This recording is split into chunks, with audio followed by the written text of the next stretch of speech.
కదులుతున్న రైలు కిటికీ పట్టుకుని వేలాడుతున్న ఓ యువకుడు ప్రమాదకర స్టంట్ చేశాడు. ఆ తర్వాత రైలు వేగం తగ్గాక నేలపై దిగపోయి వెనక్కి పడిపోయాడు. ఈ ఘటన యూపీలోని కాస్గంజ్ కాన్పూర్ స్టేషన్ మధ్య జరిగింది.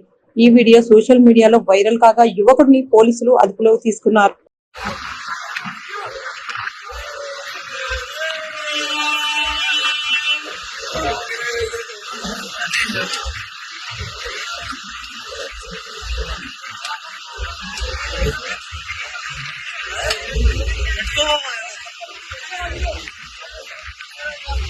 दिखाओ भैया, ये चप्पल चली गई।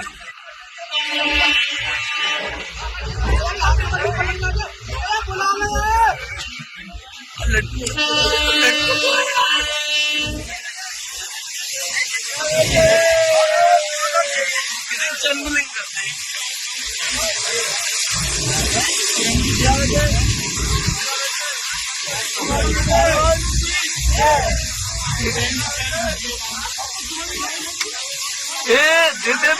जेल बची को एक जेल हो जाएगी।